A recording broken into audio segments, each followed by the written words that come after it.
لبيك اللهم لبيك لبيك لا شريك لك لبيك إن الحمد والنعمة لك والملك لا شريك لك. بسم الله الرحمن الرحيم والصلاة والسلام على رسول الله. Assalamu alaikum wa rahmatullahi wa barakatuh. Welcome back to another episode, Hajj, the journey of a lifetime. A journey that everyone yearns to undertake. A journey that every single Muslim, whenever they start their journey in the career, they start saving in order to undertake such a blessed journey. Alhamdulillahi Rabbil Alameen. We ask Allah subhanahu wa ta'ala to bless everyone and to invite everyone who has sincere intention of visiting the blessed place, Al-Kaaba. Today, bi'idhnillah ta'ala, we're going to speak about a beautiful topic about the rulings of Umrah and Hajj. And with us we have our esteemed Sheikh, Muhammad Salah. Assalamu alaikum, Sheikhna. Wa alaikum assalam wa rahmatullahi wa barakatuh. Thank you, Sheikh Iyad, for hosting me. May Allah bless you and all our viewers as well. Barakallahu feek, Sheikh. It's a great pleasure to have you around, and we ask Allah subhanahu wa ta'ala to bless you and to accept from all of the deeds that you've been doing around the world. Bi'idhnillah ta'ala. Same to you. Hayyakallah. Sheikh, we start the speech by saying Alhamdulillah. We start our prayer by saying Alhamdulillah. We wake up in the morning, we say Alhamdulillah alladhi ahyana. Every time we eat, after we eat, Alhamdulillah, we praise Allah. Day and night we praise Allah. And at the same time, we keep on saying we need to be thankful to the ni'mah Allah subhanahu wa ta'ala has given us. True. Allah says, وَإِن تَعُدُّوا نِعْمَةَ اللَّهِ لَا تُحْصُوهَا. No matter how much we try to count, we will not be able to do so. But the more we thank Allah, the more Allah subhanahu wa ta'ala give us. Sheikh, why is the concept of shukr, alhamd, being thankful to Allah and praising Allah, is such something that emphasized in the Quran and the Sunnah? We start our day with alhamd, our prayer with alhamd, we sneeze, we say alhamd. Sheikh, please elaborate on that. Well, Alhamdulillah Rabbil Alameen. Alhamdulillah. Praises be to Allah the Almighty, and may the greatest peace and salutations be upon His most beloved and final messenger, Muhammad sallallahu alayhi wasallam. You refer to a beautiful verse in Surah Ibrahim, وَإِذْ تَأَذَّنَ رَبُّكُمْ لَإِن شَكَرْتُمْ لَأَزِيدَنَّكُمْ. And remember that your Lord have declared that if you're grateful, I shall give you more. Allah. This is what you referred to earlier when you said that if you give thanks to Allah, the Almighty Allah, not only that He is pleased with you, but He will give you more. Why is Allah the Almighty pleased with us when we give thanks and praises? Because thanks and praises to the bestower of the blessings is simply admitting and recognizing that these blessings that we enjoy are solely from Him. Okay.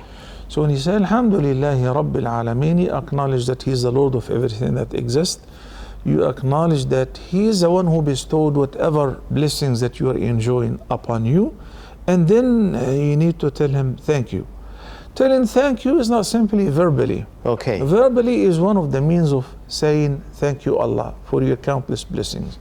But verbally and practically, by utilizing the blessings which He bestowed upon you in what is good. Okay. And but not by not abusing them or using them to show arrogance or superiority over people, and sometimes disobey the Almighty Allah utilizing the same blessings. All right. Also by paying its due zakah. So zakah is not only on wealth. There is zakah on wealth, there is zakah on health, there is zakah on time. Okay. How? As we pay zakah on our surplus and our saving and investment, once we have certain nisab with regards to money, investment, positions, likewise, Allah made you healthy. Okay. So the zakah of health is to help others, help and assist them physically, financially, morally. The zakah of time is to impart some of the knowledge that Allah bestowed upon you and share it with others, to volunteer some of your times, to understand that you're blessed, others are not as fortunate as you, so you help them. The zakah of ilm is not to keep it for yourself, rather is to share it with others, so that the benefit will expand further and will benefit everyone. This is all summarized in the second verse of Surah Al-Ma'idah, chapter number 5, where the Almighty Allah says, وَتَعَاوَنُوا عَلَى الْبِرِّ وَالتَّقْوَى وَلَا تَعَاوَنُوا عَلَى الْإِثْمِ وَالْعُدْوَانِ.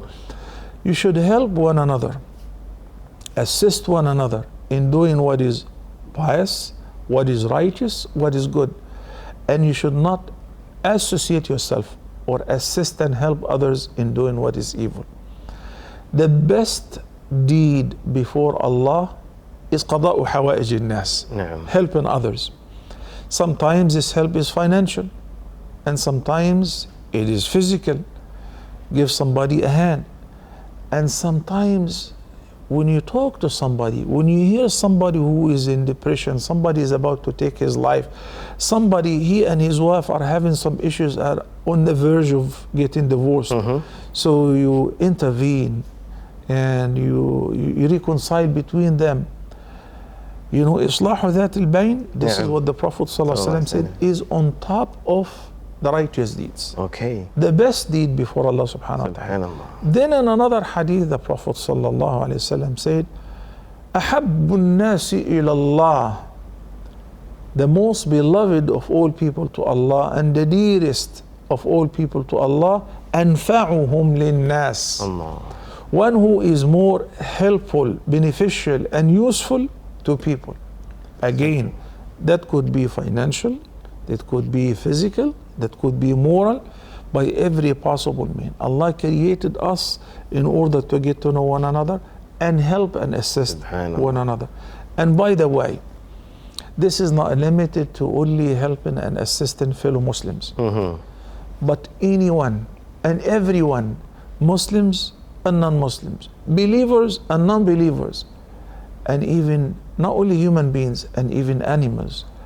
A woman who was in prostitution and did not do any good deed in her life, simply when she saw a stray dog and she couldn't find anything to put water for the dog, the dog was in the desert, was licking the sand trying to find any dough, extremely thirsty. Okay. There was a water well. She went down and she filled her leather shoe, the khuf, with water, and she gave the water to the dog. Given to an animal. That's in the sound hadith. So the Prophet ﷺ said, so Allah forgave her all her sins and admitted her to Jannah. Somebody might say, cool man, I can do that. I actually have a dog at home. It is not, it is not the act itself as much as it is the level of sincerity. Okay. بينما رجل بفلاة, a man or a woman, because there are two different narrations, were in the desert. Okay. So no one is watching. There is no social media. There is no like and share and posing in Instagram and Facebook and posting your picture while helping people. The person who does whatever he or she does for the sake of the Almighty, helping orphans, widows, disabled people, those who cannot afford it, only seeking the pleasure of Allah, are indeed the most beloved to Allah. And their deeds are the greatest deeds before the Almighty Allah. So true. Shaykh, but now, what you're trying to say, Shaykh, like, whatever ni'mah Allah subhanahu wa ta'ala has given you, you use it in the way of Allah subhanahu wa ta'ala. True. Especially like your eyes and your ears and your hand. Whatever Allah subhanahu wa ta'ala has bestowed upon you, even your knowledge, use that for the sake of Allah subhanahu wa ta'ala. But Shaykh, one of the verse that may strike someone when we say, وَلَئِن شَكَرْتُمْ لَأَزِيدَنَّكُمْ, right? وَلَئِن كَفَرْتُمْ إِنَّ عَذَابِي لَشَدِيدٌ. That word kufr over here, Shaykh, does that mean a kind of kufr that perhaps if you do not be thankful to Allah may make you go out to the pale of Islam? Because when we read this verse, it really strikes some people. What did it mean over here, when in kafartum inna adhabi lashadid? Well, there are a couple of verses in the Quran emphasize the meaning that you're referring to. This verse is of Surah Ibrahim alayhi salam, and it reads as وإذ تأذن ربكم لئن شكرتم لأزيدنكم ولئن كفرتم إن عذابي لشديد. Remember how your Lord declared تأذن ربكم. So this is a divine decree already. لئن شكرتم لأزيدنكم. Every time you're grateful for any ni'mah, I will give you more. Allah. You are grateful that you got this job, and you say Alhamdulillah, you pay its due rights, you take care of your relatives, you help the poor, you will be promoted. You will be the boss, you will be the employer, you will be your own boss, Allah. you will have your own business, Subhanallah. you will get even richer, you will have a higher position. Okay? The health, likewise, Allah will keep you healthier. The children, the positions, and the possession. In any case where you utilize the ni'mah properly and you give thanks to Allah as it should be, verbally and physically and financially, then guaranteed that the Almighty will give you more. لَأَزِيدَنَّكُمْ. And لَأَزِيدَنَّكُمْ in Arabic, there is al-lam lil-qasam. It's like saying, I swear I will do it. Allah is saying, I swear. For sure. And the noon by the end, لَأَزِيدَنَّكُمْ. This noon for tawqeed, most definitely. Allah doesn't need to confirm, but He's confirming by various means of confirmation. And normally in the Quran keeps balance between the contrasts. So when Allah the Almighty says بَشِيرًا وَنَذِيرًا, مُبَشِّرًا وَنَذِيرًا, a deliverer of glad tidings and as a warner. Yeah. And when Allah the Almighty speaks about mercy, He speaks about punishment. Vice versa. اعلموا أن الله شديد العقاب وأن الله غفور رحيم. You have to get acquainted that Allah is indeed severe in punishment, and also He is غفور Rahim. You pick and choose. What would you like to choose and to be treated with? You have to work accordingly. Here in this ayah, لَإِن شَكَرْتُمْ لَأَزِيدَنَّكُمْ. Any sane person hears from Allah a promise with an oath that if you're grateful, I'll give you more. He should actually be grateful for everything, even for answering the call of nature. Allah. You spoke about waking up, coming back to life. You spoke about eating, drinking, and in the beginning of the prayers. What about upon answering the call of nature? You know, when you step out of the bathroom, what do you say? Alhamdulillah. For what? الذي أذهب عني الأذى وعافاني.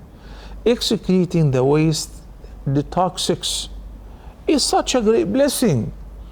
The process of the renal dialysis, which happens twice a day, even while you're asleep, and then it is excreted in the urine, is such an amazing blessing. People whom may Allah give shifa to everyone who is sick, who have chronic renal failure. They do go for renal dialysis every other day for a couple hours, and it's a very painful process. May Allah give them shifa and alleviate their pain and suffering. So imagine without this organ, which we have two of, the kidneys. Yes. You have to do it every other day for lifetime. There is no other way around. Subhanallah. So likewise the waste, number one and number two. Imagine if somebody happened to have urine retention, they will die if it is not leaked out. Subhanallah, they will have toxemia. So when you answer the call of nature, you have to appreciate this ni'mah. Subhanallah. Not only eating and the intake, also the outtake. You say, Alhamdulillah. When an old man happened to have urine retention, and he was screaming out of pain, so his sons rushed him to the hospital. Immediately the doctor inserted a catheter and emptied his bladder, and he was relieved. La ilaha illallah. So his sons, everyone was in a big position, big shots, started thanking the doctor, the ER doctor, and they started giving him their business cards. I'm the district attorney, I'm a businessman here and there, anything you need, you know, we really appreciate what you did. The father started crying. He said, are you okay? Why are you crying? Are you suffering of anything? He said, no, because I just realized for the past 80 years, He's been letting me answer in the call of nature, do number one and number two, and I never thought of thanking him once. And now because the doctor helped me once to empty my bladder, we cannot thank him enough. La ilaha illallah. So, if you're not grateful after all, the opposite of being grateful is to be ungrateful. And what is ungratefulness is kufr. Okay. Kufr, we all know kufr means disbelief. Somebody who doesn't believe in Allah, somebody who associates partners to Allah in worship. What is the origin of the term kufr?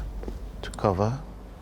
Kufr, there is an ayah in the Quran which most readers will misunderstand it or interpret it wrongly. Okay. When they say, كمثل غيث أعجب الكفار نباته. الغيث, the rain. Al-Kuffar doesn't mean the disbelievers. No. Rather, it means the farmers who sow the seeds under the ground. All right. So Al-Kufr is to bury the seed and cover it up. Cover it, yeah. That's originally the meaning of kufr, to cover up. Mm-hmm.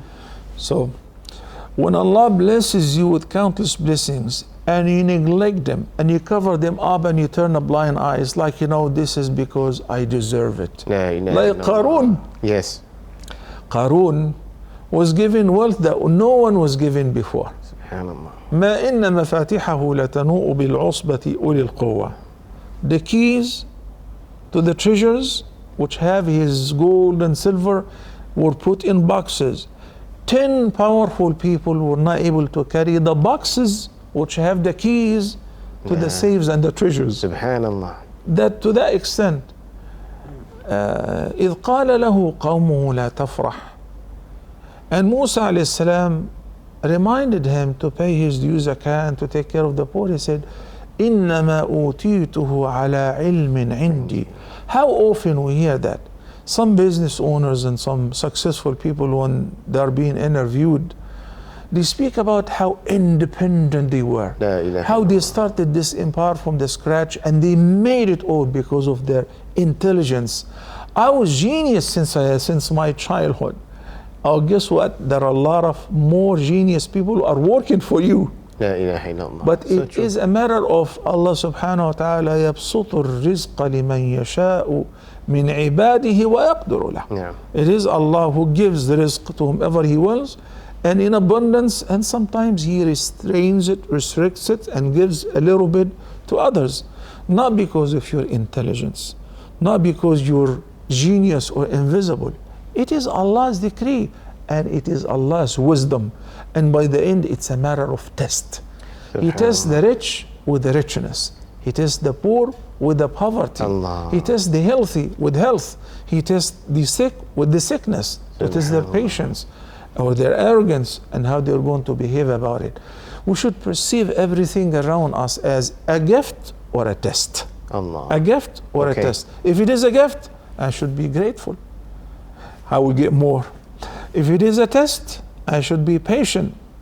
And that too is good. The Messenger of Allah sallallahu alaihi wasallam said in the hadith, عَجَبًا لِأَمْرِ الْمُؤْمِنِ. How amazing is the behavior and the condition of a believer. Which behavior exactly said? إِنْ أَصَابَتْهُ سَرَّاءُ شَكَرْ. Whenever he is blessed with any prosperity, with anything that pleases him, immediately he is grateful.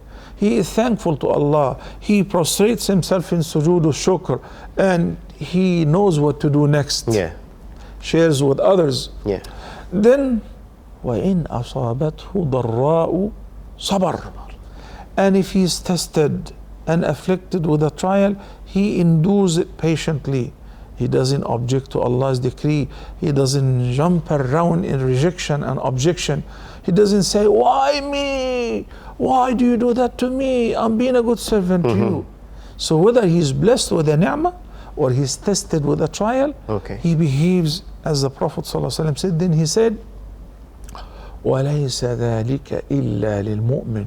No one behaves like that but a true believer. May Allah make us among them. Ameen. Ameen. Subhanallah. Sheikh, speaking about being ungrateful, and you mentioned that some people, they take their success believed from their own hand. They don't really relate it to the qadr, or they don't relate it to, of course, the blessing of Allah Azza wa Jal. Do you think it is a trap of shaitan that you're being ungrateful? Because when we read the verse, ثم لآتينهم من بين أيديهم ومن خلفهم وعن أيمانهم وعن شمائلهم ولا تجد أكثرهم شاكرين. But is this a trap of shaitan that you forget to, or you're made to forget to thank Allah Azza wa Jal? Or is it a sign of arrogance that you show towards Allah Azza wa Jal? Well, there are two conditions. The first is the result of ignorance. Okay. And a person who is ignorant, is unaware of his aqidah and belief, especially belief in the sixth article of faith, which is وَأَن تُؤْمِنَ بِالْقَدْرِ خَيْرِهِ وَشَرِّهِ. Okay. To believe in the divine preordainment and destiny, whether it's good or what appears to you as bad. Okay? You must believe in that like you believe in the oneness of Allah. You must acknowledge and believe in that like you believe in the hereafter, even though you haven't seen it. The angels, even though you haven't seen them, and so on. So, the condition of ignorance can lead to, objecting to Allah's decree. I happened to meet with a French person who was an atheist. And when I asked him, I was giving him da'wah, were you born atheist? Okay. Or when did you decide to become agnostic? He said, well, no, we were practicing Catholic Christians. Okay. And then I said, then what happened? He said, I used to have a little sister. When she died, my mother and I decided to punish God. So we decided to ignore him and refuse to believe in him. So I immediately asked him, well, and was that enough to bring back your sister to life? Mm-hmm. Subhanallah. Did that bring your sister back to life? إن ربي لغني كريم. If you disbelieve, if you're ungrateful, Allah is the richest. He is not in need for us. Mm-hmm. Whether you believe or disbelieve, this is not going to increase Allah's domain. Allah says in the sound hadith, in the sacred hadith, O my servants, if all of you gathered in one place, from the very first to the very last, whether the human beings or the jinn kind, each and every one of you started asking me for whatever, then I fulfill all your needs. That is not going to diminish my domain and art. Allah, subhanallah. This is such a beautiful part of the episode. We ask Allah subhanahu wa ta'ala to make us among the shakirin bi'idhnillahi ta'ala. Stay tuned bi'idhnillahi ta'ala. We're going to come back after the break. Assalamu alaikum wa rahmatullahi wa barakatuh. Allahumma labbayk, labbayk la sharika laka labbayk. بسم الله الرحمن الرحيم والصلاة والسلام على رسول الله. Welcome back to the second part of the episode, Hajj, the journey of a lifetime. Before leaving for the break, we're speaking about the concept of being grateful to Allah subhanahu wa ta'ala. Indeed, when someone come back from the house of Allah Azza wa Jal, they rejoice and they give thanks to Allah subhanahu wa ta'ala. With us right now, we're going to have Sheikh Muhammad Salah, who is going to emphasize upon the ruling of Umrah and Hajj bi'idhnillah ta'ala.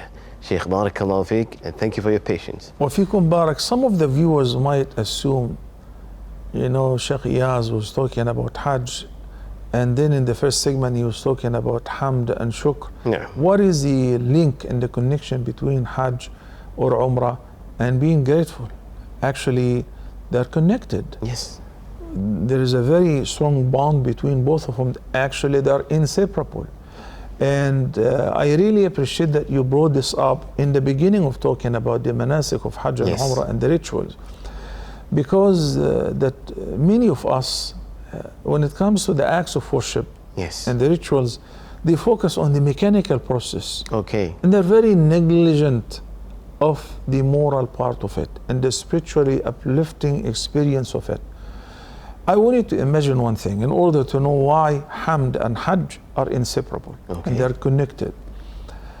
How many Muslims, what is the Muslim population nowadays? It is over 2 billion Muslims.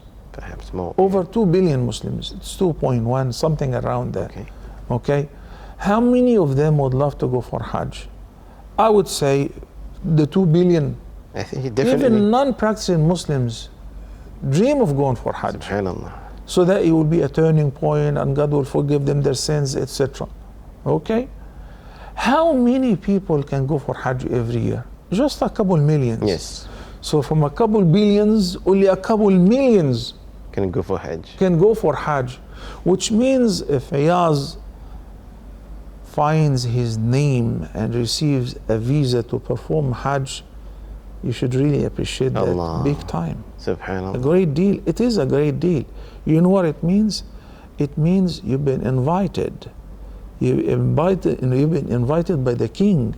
Not any king, the king of the kings. Allah subhanallah. You've been invited by the greatest host, by the Almighty Allah. He's saying, come and visit my house. And what do I get if I come? I spend money, I take vacation. Well, the money you spend, you will get more. And all your needs will be fulfilled when you supplicate on the day of Arafah, when you supplicate in Muzdalifah, when you supplicate in Mina, when you supplicate upon throwing the stones, when you supplicate while performing tawaf or while performing sa'i. And a bonus gift, all your sins will be forgiven. You will be as pure as the same day you were born. Subhanallah. You drink from Zamzam after you perform tawaf. Before you drink from Zamzam, you face the Kaaba. You're already in front of the Kaaba. Allah, yeah. And now, make dua. Ask as much as you want. Your dua all will be answered. ما شرب له. Zamzam lima shuriba lah. Isn't this a great ni'mah that deserves, One of the alhamdulillah? greatest. Yeah, definitely. Once we commence into ihram, whether for Hajj or Umrah, what do you say?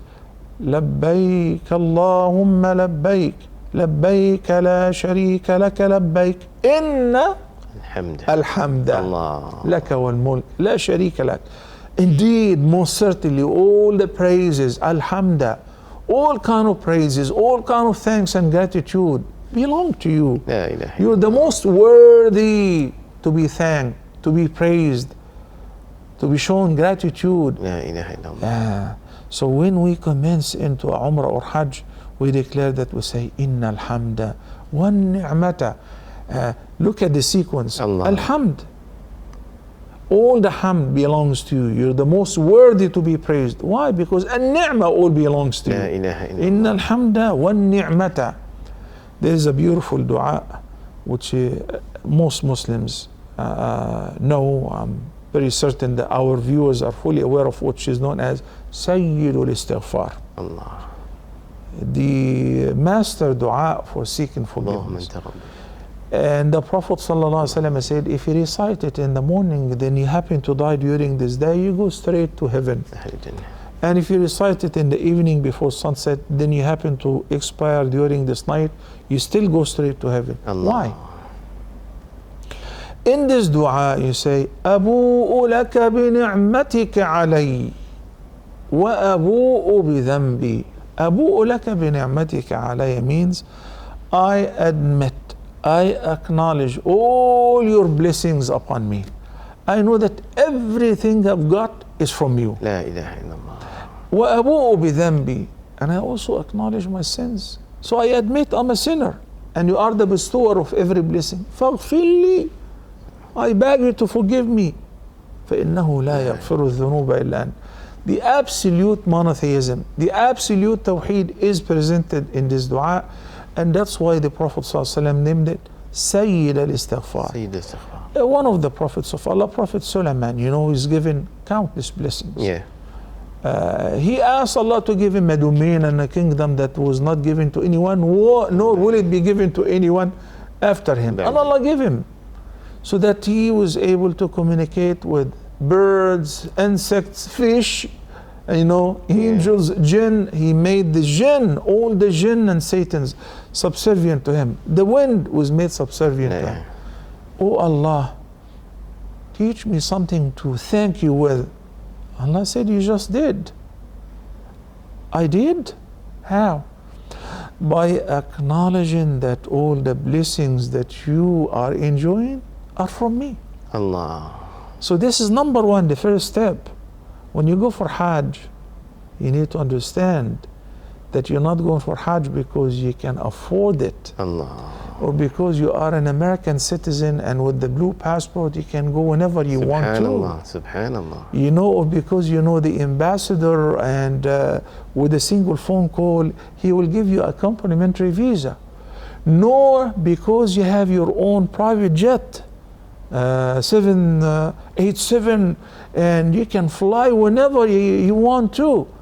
I have seen many cases like that where people, even though they have the means and they have their own private planes, but they were blocked because they're not invited. Subhanallah. So true. You cannot go to the White House or to the palace of any king and say, I want to meet the king, and oh, please come on in. No. Do the work like You that. have to be invited or have an appointment, right?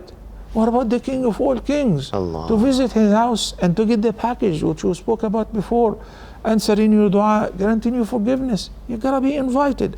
And if you're invited, this is indeed a prominent sign that he loves you. Allah. Because he wouldn't invite anyone. He wouldn't invite the wicked. He wouldn't invite those who don't deserve it. So you have to be appreciative. Once you get your visa, sujood al-shukr. Allah. Immediately. Subhanallah. Some people work hard on it and they're not invited. Some people make it to Mecca and the day before Arafah, something happens, they fly them back. So They're true. banned, they're not invited. So when you are on the day of Arafah, in Arafah, you need to look at it this way. Who am I to be invited by you? Allah. Who am I to deserve this honor? Who am I to be blessed with such blessings? Forget about all people around you. Forget about the millions who surround you. Forget about those who are standing in the queue for the tea, or for the biryani, for the bite. Think about one thing. I'm here. I'm in Arafah. Invited. I'll be forgiven. I've been invited by whom? By the greatest host. And what am I waiting for? Just a few hours at sunset. The Almighty Subhanallah. will tell his angels in pride, look at my servants. Remember one day when I said I'm going to create human beings and put them on earth, and the angels said, oh, why would you create such troublemakers who will cause mischief and bloodshed, shedding blood and causing trouble? He said, I know what you know not. Now he tells them, look at my servants. Yeah. They've come to me from every distant place, from every corner on earth. Look at their hair, disheveled. They're dusty. They're sacrificing everything for my sake. Bear witness, Allah says to his angels, I have forgiven them all their sins. La ilaha This illallah. is what you need to focus on.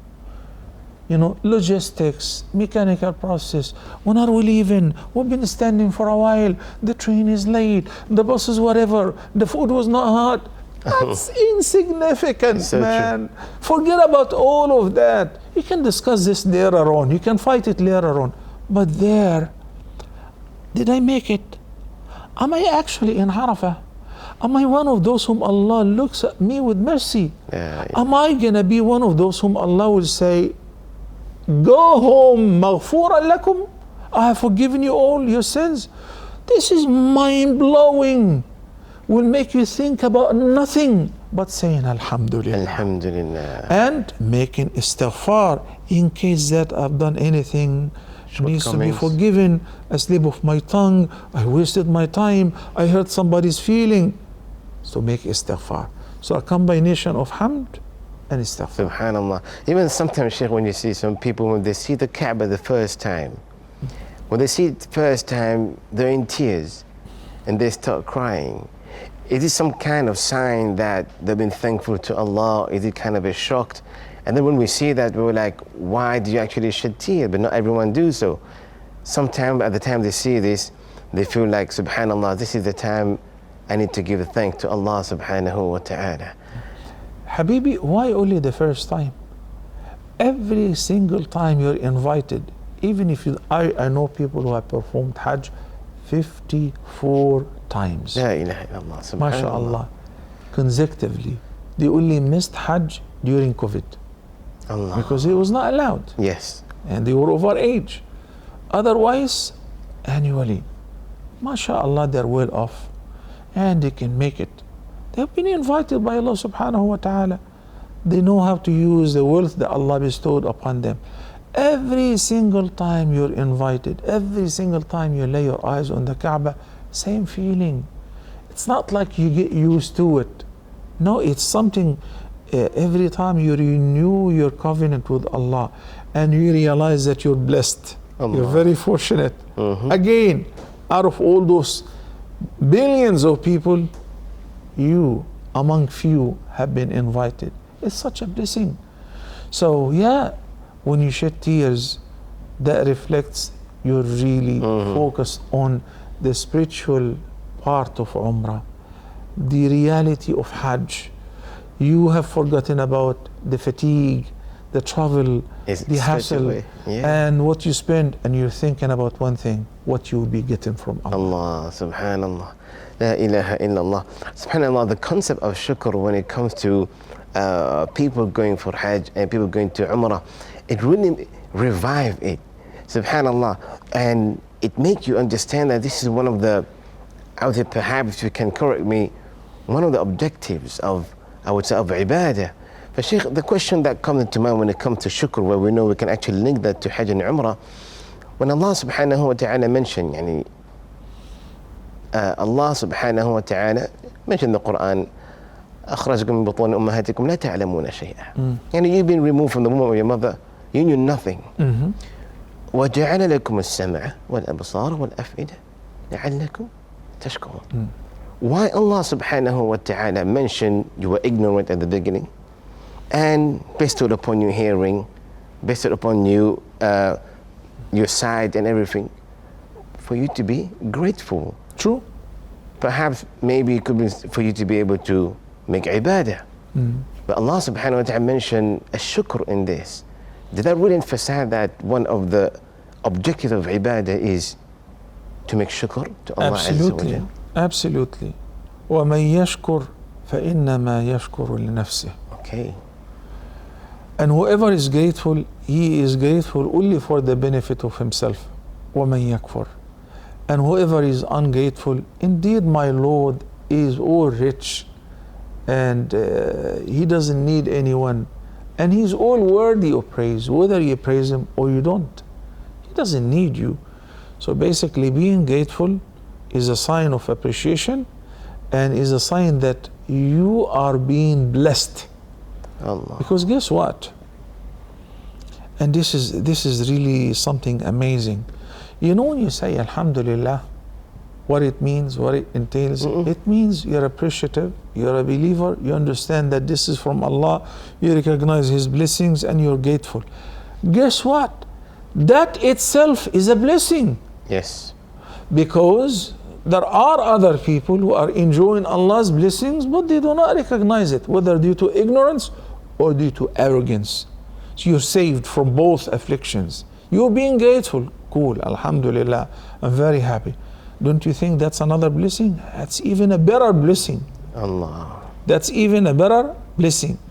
So this blessing also requires you to do what? To say Alhamdulillah. To say Alhamdulillah and to praise Allah for being inspired by Him to praise Him for His countless blessings. Tawfiq, yeah. And then saying Alhamdulillah for recognizing that you should be grateful is another blessing which requires another gratitude. Allah. So it's like, okay, I'm gonna keep saying Alhamdulillah, Alhamdulillah, Alhamdulillah all the time. Yes, indeed. Because Allah the Almighty is the most merciful. Some university professors, some poets, some eloquent people, everyone will phrase their own praises. Allah the Almighty gave us like a simple way to thank Him.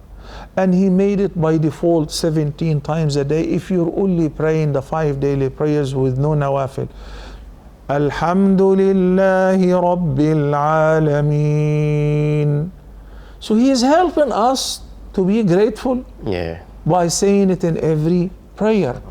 And when you think about it, Alhamdulillah, the word Alhamd is a very comprehensive term of giving thanks to the Almighty Allah for all kind of blessings, the outer blessings, the inner blessings, the known, the hidden, and so on.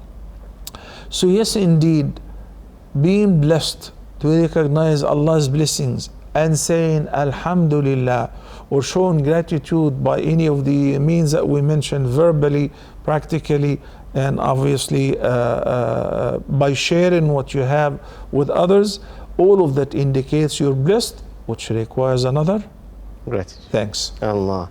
Sometimes, Sheikh, mentioning about being bestowed, blessings being bestowed, and at the same time we thank Allah Azza wa Jal. There's one of the words perhaps the non-Arab may find it a little bit new, or even people who know the meaning, it just goes out the tongue, where even sometimes where things did not go our way, we don't see it as a blessing. But Allah subhanahu wa ta'ala knows well why He has removed any kind, has put in any test, or removed any kind of thing that we may like in our life. Perhaps we may like something that's not good for us, and perhaps we may hate something that could be good for us. Allah knows best and we do not know. But when something bad happens, we have two kind of people. Number one, the first kind of people that complain, and number two, they say Alhamdulillah ala kulli hal. The words ala kulli hal, is this a kind of term that is used for those people who didn't get what they expected from Allah? Or is it something that anyone can just say it? Look, the word hal means condition. Okay. And the condition could be severe and could be prospering, could be harsh, it could be easy, could be pleasant. So there is graduation, wedding, good condition. Okay. Death, sickness, poverty, bankruptcy, severe condition, right? So we said Alhamdulillah in this case as So well. when you say Alhamdulillahi ala kulli hal, thanks and praises to Allah in every condition, in prosperity as well as in adversity. وَنَعُوذُ بِاللَّهِ مِنْ حَالِ أَهْلِ النَّارِ. And we seek refuge with Allah, again, is the ahwal, the condition of the people of hellfire. It's like you're saying, as long as I'm being saved, it doesn't matter. It doesn't matter. Because in this life, sometimes we perceive the blessing as a test, and we perceive the test as a curse. Who knows? Only Allah. And that's why He said in Surah Al-Baqarah, He said, عسى أن تكرهوا شيئا وهو خير لكم وعسى أن تحبوا شيئا وهو شر لكم والله يعلم وأنتم لا تعلمون. You may like something, you may dislike something while it is indeed good for you, and you may love something while it is definitely bad for you. Okay. Allah knows and you know not. But there is also another beautiful verse which puts more emphasis even in this regard. فَعَسَىٰ أَن تَكْرَهُوا شَيْئًا وَيَجْعَلَ اللَّهُ فِيهِ خَيْرًا كَثِيرًا. Allah. You may dislike something while Allah has put in it plenty of goodness. Who knows? Allah knows. Allah knows. And that's why I should be pleased with Allah's decree. I should be happy with whatever He gives me. I should be content. If it is good, I should be grateful. If it is a test or a trial, I should be patient. Barakallahu feek, Shaykh Nabi. Ask Allah subhanahu wa ta'ala to make us among those who are grateful to Him day and night, bi'idhnillah ta'ala. Dear brothers and sisters, Barakallahu feekum. May Allah subhanahu wa ta'ala bless you all. We ask Allah the Almighty to make us among those who are the shakirin, those people who give thanks to Allah subhanahu wa ta'ala, and that will play in our own benefit. The more we give thanks to Allah, the more Allah subhanahu wa ta'ala will increase the blessing upon us bi'idhnillah ta'ala. Until then, Assalamu alaikum wa rahmatullahi wa barakatuh. اللهم لبيك لبيك لا شريك لك لبيك إن الحمد